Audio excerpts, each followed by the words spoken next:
إلا ما جعلك. إن الحمد لله نحمده ونستعينه ونستغفره ونعوذ بالله من شرور أنفسنا ومن سيئات أعمالنا. من يهده الله فهو المهتد ومن يضلل فلن تجد له وليا مرشدا.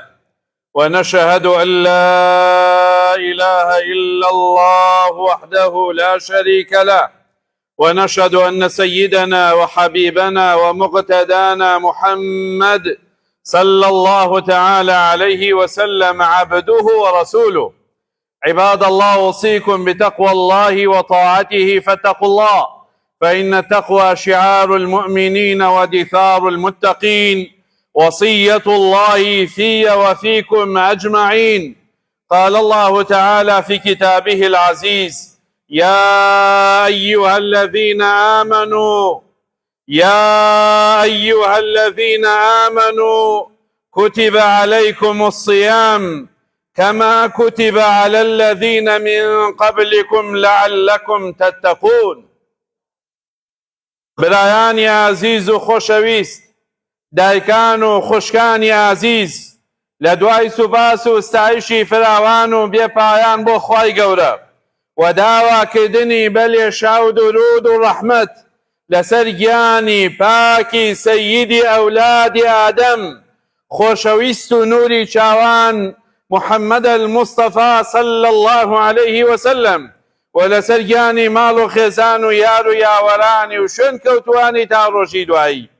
خۆشەویستەکانم، لە وتاری جومعەی ڕابردووماندا لە خزمەت پەیامێکا بووین لە پەیامەکانی قورئان، لە خزمەت داوایەکا بووین لە داواکانی پێغەمبەری عەزیز کە بریتیە لە گەڕانەوە و تەوبەکاری، کە عەرزم کردن تەوبە و تەوبەکاری پەیامێکی قورئانە.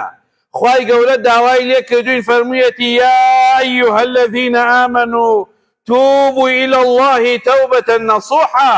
ئەی ئەوانە ئیمانتان هێناوە، تەوبە بکەن و بگەڕێنەوە بۆ لای خوا.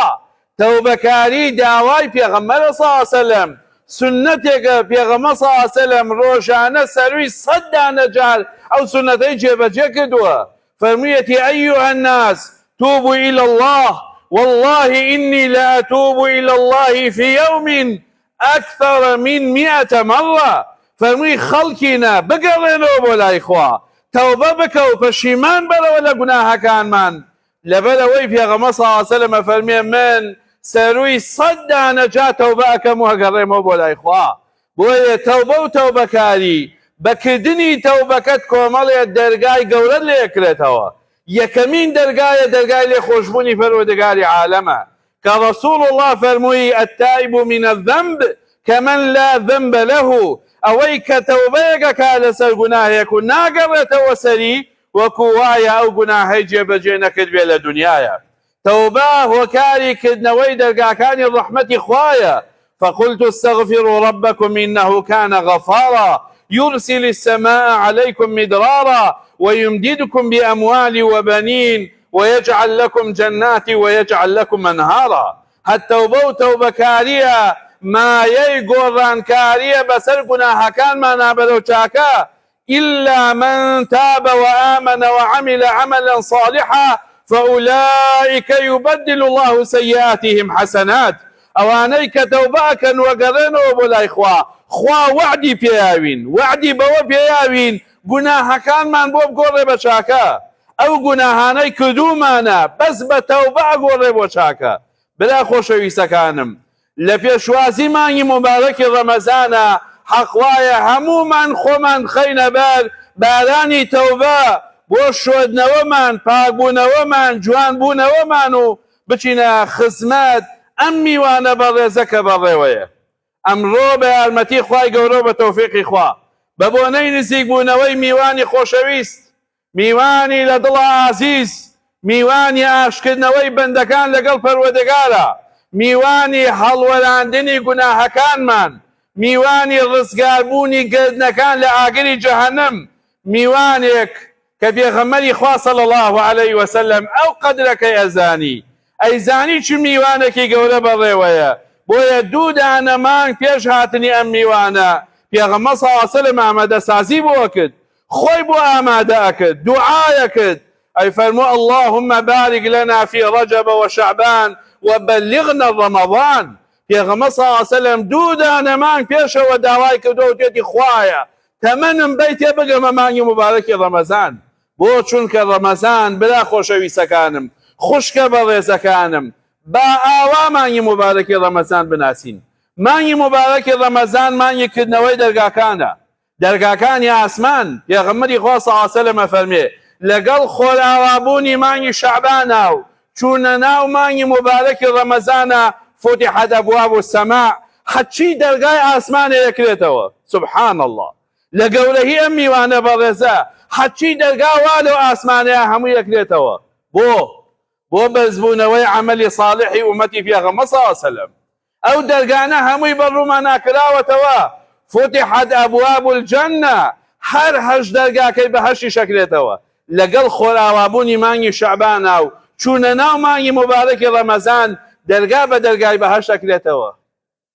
فتحت أبواب الرحمة، وەکو پێغەمبەر صلی الله علیه و سلم ئەفەرمێ حەچی دەرگای ڕەحمەتی خوا هەیە، حەچی دەرگای میهرەبانی پەروەردگاری عالەمەیە لە یەکەم ساتی مانگی مبارەکی ڕەمەزان ئاکرێتەوە. ئەخر بۆیە پێغەمبەر صلی الله علیه و سلم پێش دوو دانە مانگ داوای کردو لە پەروەردگاری عالەم بیگەێنێتە مانگی مبارەکی ڕەمەزان. هەر ڕەمەزانە خۆشەویستەکانم کەوا دەرگای لێخۆشبوونی پەروەردگاری عالەم بۆ ئێمە ئەکرێتەوە. پێغەمبەری خوا صلی الله علیه و سلم فەرموویەتی لله عتقاء من النار، لەلایەن پەروەردگاری عالەمەوە حیسە دیاری کراوە، بەش دیاری کراوە، بەشێک دیاری کراوە. ئەم بەشە لەم کاتەی مانگی مبارەکی ڕەمەزانە خوا ڕزگاریان ئەکا لە ئاگر. داوا بکە لە خوا، داوا بکەین لە خوا هەموومان بپاڕێنەوە لە خوای گەورە بڵێین خوایە ناوی ئێمە لە ناو ڕزگار بووان نابێ، ناوی ئێمە لە ناو نەجات بووان نابێ، ناوی ئێمە و باوکو دایکمان لە ناو کەسان نابێ کە تۆ لەم ڕەمەزانە عەفویانەکەی. پێغەمبەر صلی الله علیه و سلم ئەفەرمێ سێ دانە حسەی تایبەتی پەروەردگار هەیە بۆ لێخۆشبوون. في كل يوم، لە هەموو ڕۆژێکی مانگی مبارەکی ڕەمەزانە خوا بەشێک ڕزگارەکا لە ئاگر. لە پاڵ ناوەکەتان نووسرێ عەفوی پەروەردگاری عالەمت بۆ هاتووە ڕزگار بووی لە ئاگری جەهەنەم. لا إله إلا الله.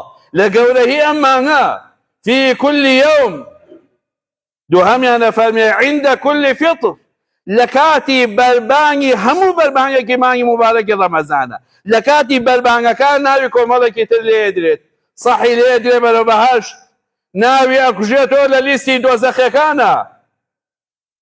في كل ليلة، پێغەمبەر صلی الله علیه و سلم ئەفەرمێ هەموو شەوێکیشی، هەموو ڕۆژێکی بەشێک ڕزگارەکرێ، هەموو بەربانگێک بەشێک ڕزگارەکرێ، هەموو شەوێکی مانگی مبارەکی ڕەمەزان بەشێک ڕزگارەکرێ.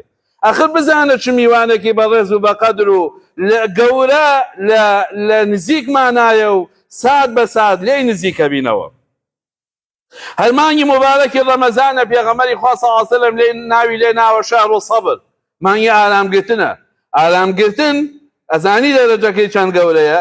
إنما يوفى الصابرون أجرهم بغير حساب، پاداشتی ئارامگران بە بێژمارە لە پەروەردگاری عالەم، بێ ئەندازەیە، هیچ مقیاسێ نایخوێنێتەوە، هیچ وەزنێک هەڵی ناگرێ، هیچ دەرەجاتێک ناتوانێت حیسابی بکە. ئارامگرتن لەسەر عیبادەتەکانی ڕەمەزان، ئارام بگرێت لەسەر ڕۆژۆکەت، ئارام بگرێت لەسەرەوەی نوێژەکانی لە مزگەوتا بکەیت، ئارام بگرێت لەسەرەوەی تەراویحەکانت جێبەجێکەی، ئارام گرتن لەسەر دوورکەوتنەوە لە گوناح. وریابە بەلا خۆشەویستەکەم، خوشکە بە ڕێزەکەم، با ئاگامان لە خۆمان بێ، تەنها دەم و مەعیدەمان بە ڕۆژوو نەبێ، چاومان با بە ڕۆژوو بێ، با زبانمان بە ڕۆژوو بێ، با دەستمان بە ڕۆژوو بێ، با گوێمان بە ڕۆژوو بێ، با هەنگاوەکانمان بە ڕۆژوو بێ. سەبرگرتن بەرامبەر بە دوورکەوتنەوە لە گوناح و تاوانەکان هەرچەندە جوان بێ، هەرچەندە زۆر بێ، هەرچەندە بە شێوەیەکی ترسناک بەرەو ڕوومانیەت، بەڵام ئەبێت تۆ لە بەرامبەر یا ئارام بگری، نەیەڵی پێت بخلیسکێتە ناو گوناحەکانەوە کە شەیاطین لە مانگی مبارەکی ڕەمەزانە، نەک شەیاطینی جن، شەیاطینی ئینس بێنامەی بۆ دانێن. ئێستا ئاگامان لێتی لە کەناڵەکانەوە لە پەیجەکانەوە لە شوێنەکانەوە شەیطانی ئینس لە شێوەی ئینسانایە بەڵام خەبات بۆ شەیطانەکە ئیش بۆ شەیطانەکە پێڵێ گەورم بە شەیطانەڵێ ئەڵێ گەورم هەرچەنە تۆ بەسراویتەوە لە ڕەمەزانە بەڵام خەمت نەبێ من ئیش بۆ ئەکەم ئاوای بێڵێ خوا بەنامان بە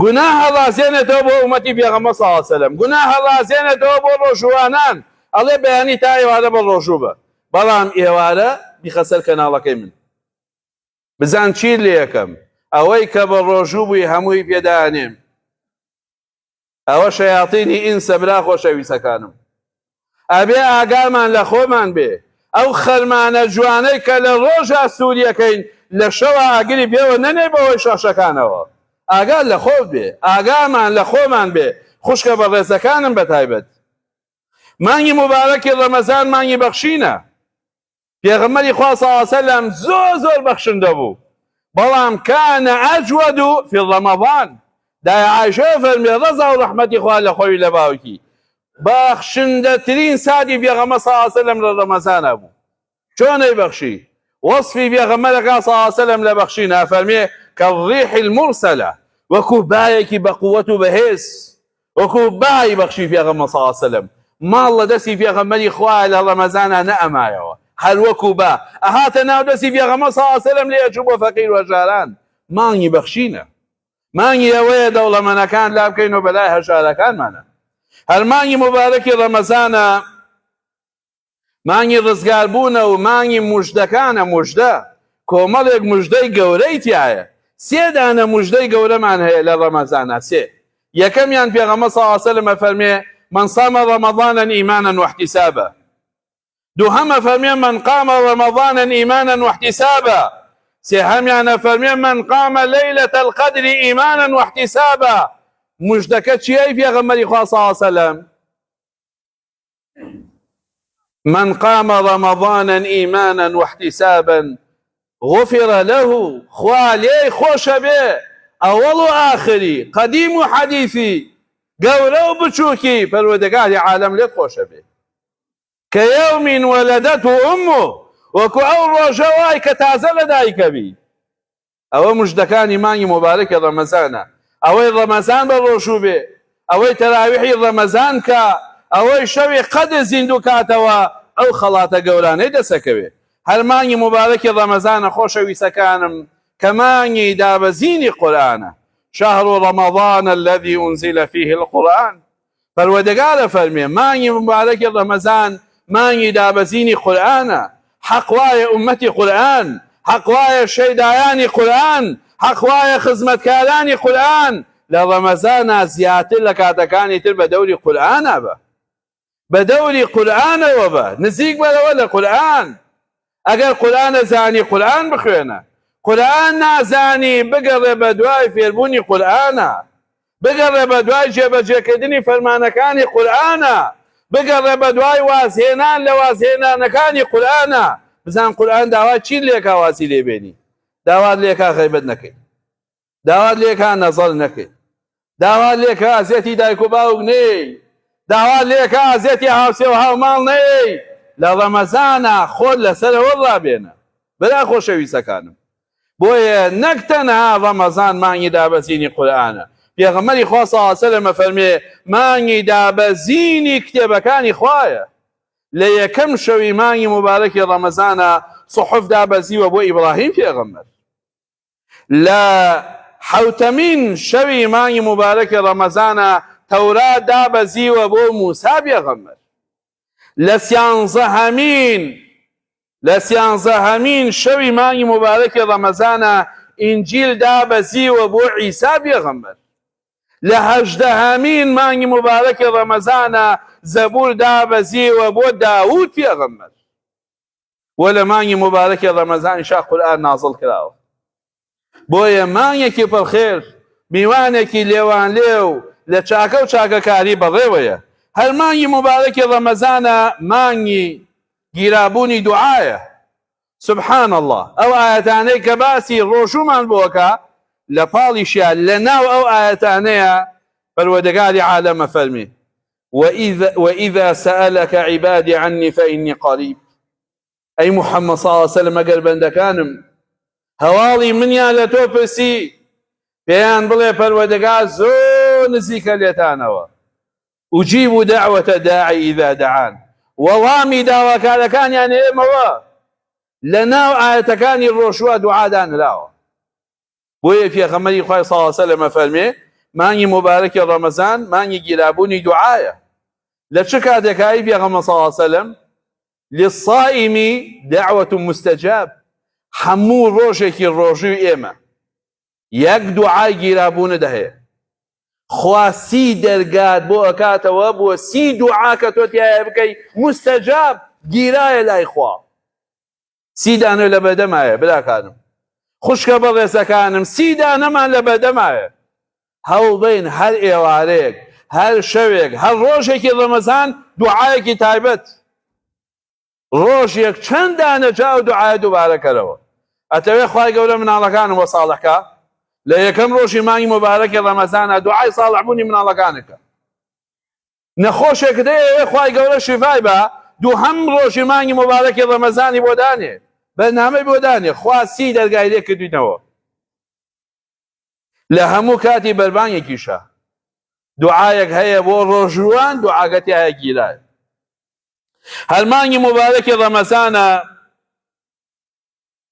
مانگی گەورەبوونی پاداشتەکانە.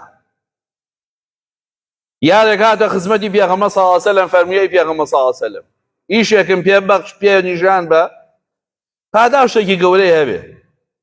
پێغەمبەری خوا صلی الله علیه و سلم فەرمووی عەلەیکە بالصوم فإنه لا عدل له. دەست بگرە بە ڕۆژووەوە چونکە ڕۆژوو لەوێنەی نییە.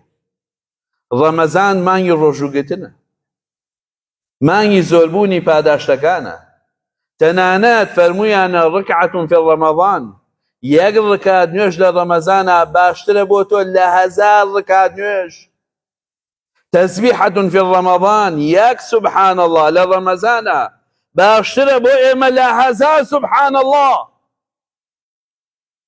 بۆیە ڕەمەزان مانگی گەورەبوونی پاداشتەکانمانە. خاڵی کۆتاوە خیری خۆشەویستەکانم مانگی مبارەکی ڕەمەزان